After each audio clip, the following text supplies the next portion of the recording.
Hey, brain owners, it's Coach Jen. Welcome to Brain Ownership for Couples, Session 4, Your Relationship Blueprint. So, we've covered the first three big sessions. And so now we're going to take just a really quick break this week and work on what does your blueprint of your relationship look like right now? So, we're going to cover a couple of things and go over some of the things we've already talked about. But then we're going to dive in and ask you some really hard questions that you can actually tackle with your coach and with your significant other to understand where you are right now before we start into the next set of work.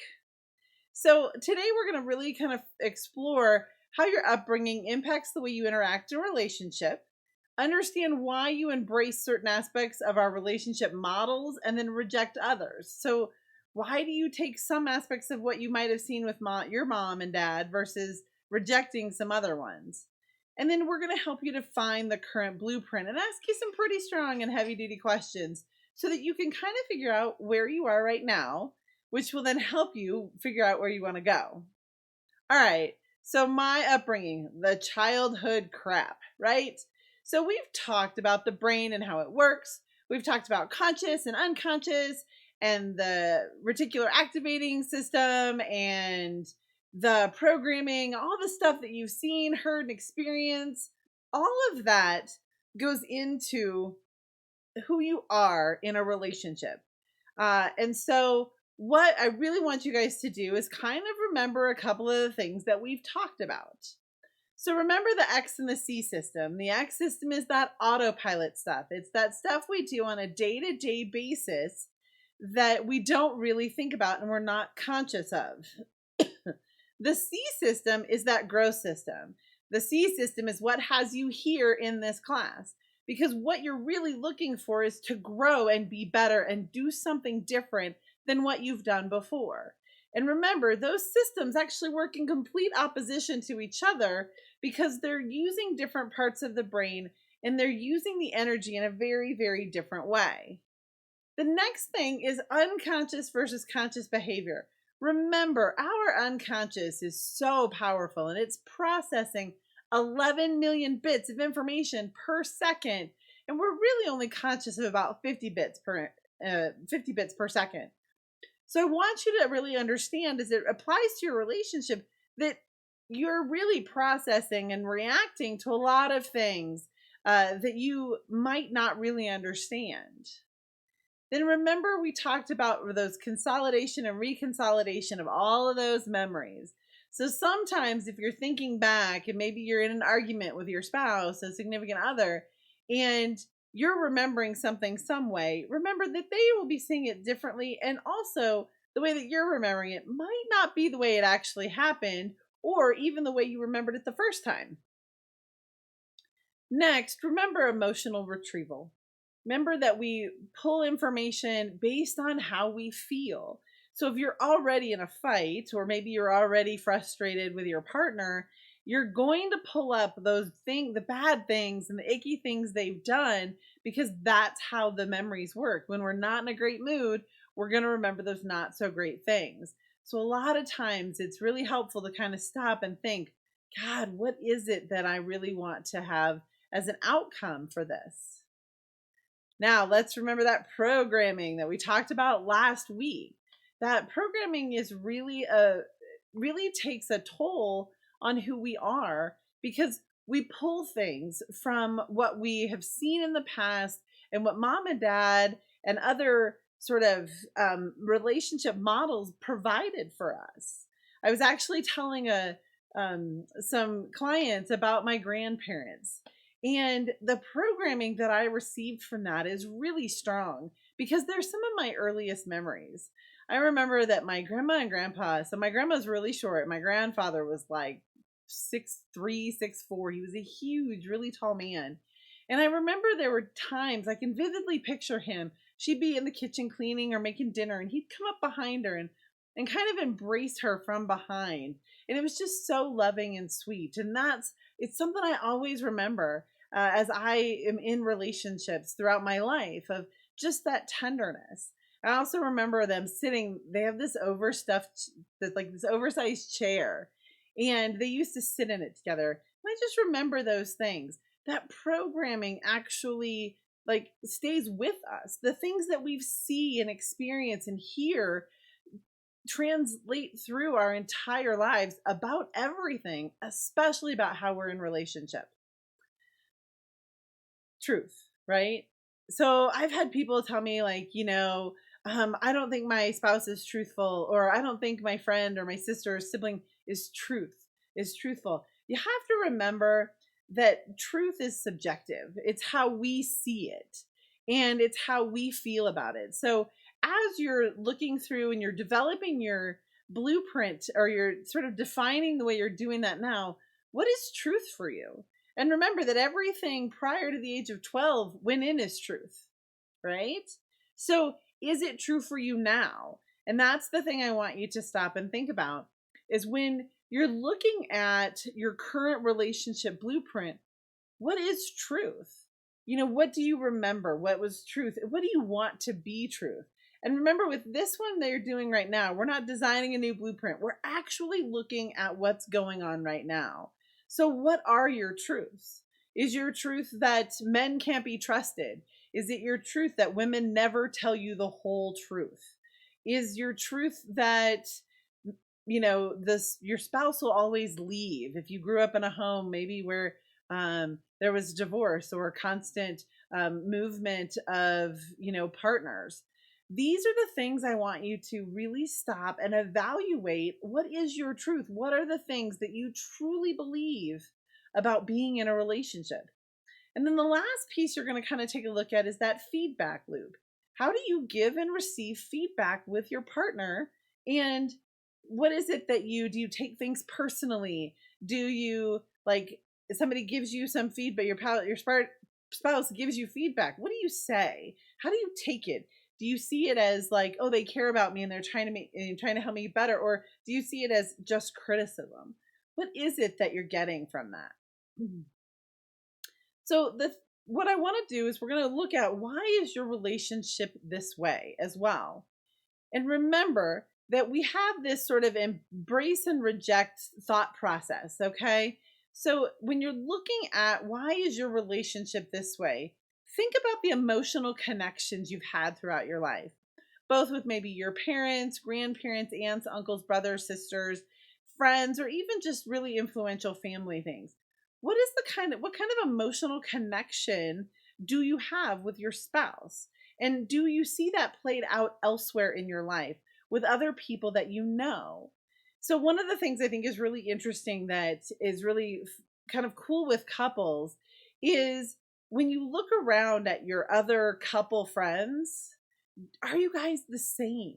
Do you guys embrace the same things? Do you like the same things? When somebody's fighting, are the other couples fighting as well? It's really telling the kind of emotional connections that you have with other couples and other people in your life. So take a look at the emotional connection you have with your spouse, significant other, or partner, and where do you see that playing out elsewhere in your life? The other thing I want you to take a look at is the fair versus unfair. We've talked a little bit about this, but most of the time we have this sort of thought process about, okay, this is fair, this is unfair, or he's being fair or she's not being fair. What is that? Where do you find in your relationship those fair and unfair points? Is it the distribution of household chores? Is that fair or not fair? What is it that you find in your relationship that works and doesn't work, both for you and your spouse? I'm going to touch on it one more time, that right versus wrong. Do you always have to be right? Is that part of your blueprint? Is that part of your relationship blueprint, that you always need to be right? And if you're taking a look at that, where does that show up? Was it something that maybe your dad taught you, or something that maybe you witnessed with an aunt and uncle, or is it something that you just inherently know, like, I have to be right? And then also, how is it that when your partner is wrong, maybe they are actually wrong about something, maybe you're like, oh no, it was I swear to God, the event's at 7, and partner's like, no, it's 7:30, and and it turns out that it is 7, and there's a conflict in the relationship. How do you respond when the other person is wrong? And then how do you respond when you're wrong? And do you own that? Do you guys have a conversation about that? What is it that you do with that? And the last piece that you're going to do is really talk about telling your story. I want you guys this week to really think about the relationship that you're in and what is your story? What is the story that you sort of tell the world? Because a lot of us have great stories. My husband and I have a great story. And when we tell our story, everybody's like, oh my God, that means you guys were totally meant to be. But then the thing is I want you to stop and think about, what do you tell yourself?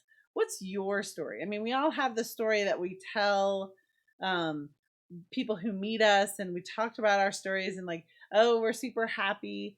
But what's the story you tell in your head? Even if you're projecting this great, perfect relationship, which trust me, mine's not, yours not, none of us have these perfect relationships. But when you're talking and when you're thinking in your head, what's your story? What are the things that you tell yourself about your relationship? The last piece that you're going to do, and you're going to do this now, and then we're really going to dig into it with your coach, is what is your current relationship blueprint? And to get you started, I want to walk through a couple of questions for you to really help you think about what is it that you're doing, because this is where the hard work starts. You have to know where you are if you want to go somewhere else. Because, if you're like in Google Maps and you put, oh, I want to go to Austin, Texas, the first thing it says is, where are you now? And so if you don't know where you are, it's really hard to figure out where you're going. So here's a couple of questions I want you to consider, and you can actually sit down with your spouse and partner and actually kind of talk to them, because the way you think you might do this, your partner may be like, oh, sweetie, that's so not how you do that. And it should be kind of a fun exploration. It should be kind of this hand holding, look at each other and do it without judgment, do it without meanness either. But that first question is, how do you praise? How do I praise? How do you praise each other? Or do you at all? How do I show you that I love you? How do I encourage you? How do I show my approval? Or do I? Or am I always criticizing? And the last one on here is, how do I build connection? And so it's one of those things that when you're sitting down, sit down and do it yourself. Sit down and figure out, how is it that you think you do this? And then sit with your, maybe consider your partner and then say, how do they praise? How do they show love? How do they show approval? And do it for them too, and kind of think, and then compare some answers and talk about it, so that when you get with your coach, you guys can really build sort of a strong current blueprint. Then we can start looking at, where do you want to go? So these next ones probably aren't as fun as those first ones, but how do I confront? Like, if I need to talk to you, how do I confront you? How do I talk to you? How do I handle my disappointments? How do we, or I, handle disagreements? How do I deal with a frustration? And how do I argue? That is one of the biggest things, is really taking a look at your argue style. Some of us have it, some of us don't. Some of us have some really defined pieces of some of these, like how we handle disappointment and disagreement. Or, do you argue really loudly? Or are you more of a, hey, I don't really want to argue about this, let's really more talk about it? What is it that you do? And then some questions for it, like as a relationship whole. How do you guys connect? What do you connect over? Do you guys make it a point to have a date night? One of my clients, I love it. They try to go out to go on a date night twice a month. And they always are doing things they've never done before. They've been dancing. Neither one of them golf, and they went and got a golf lesson one night. It's really kind of cool. How do you guys connect? And not just on the big things like date nights, but on a day-to-day basis. How do you connect? And is it conscious or unconscious? Is it one of those things like, oh, I walk in and I kiss my spouse or partner, and then that's it, Or do you spend time connecting? what aspects of your relationship do you discuss? What are the things that you guys actually talk about in regards to your relationship? I'm not talking about money or the house or, if you got kids, I'm not talking about that. What aspects of your relationships do you talk about? And then what have you encountered that you didn't talk about? Is there something that's come up in your relationship that you're kind of like, oh God, we like never talked about this? And how do you handle that? And how do you deal with that? One of the other ones that's really important is how do you recover after an argument? And the two questions after that are, do you hold on or let it go? Or do you keep score? It's really important. I've read several books about relationships and keeping score. And it's really interesting the dynamics of couples where one or both keeps score about who's done what and who hasn't done what. It's a very interesting read, and I'll probably give you guys some information and make sure your coaches have it too, that the impact of keeping score actually has on a relationship. So these are some great questions I really want you to consider. Remember, sit down and do it yourself. Do it for you. Do it for your spouse in the way that you perceive them. And then sit down together and kind of talk about them. And then, of course, make an appointment with your coach, and we will see you soon. Thanks for being a brain owner, and thanks for investing in your relationship. We'll see you soon.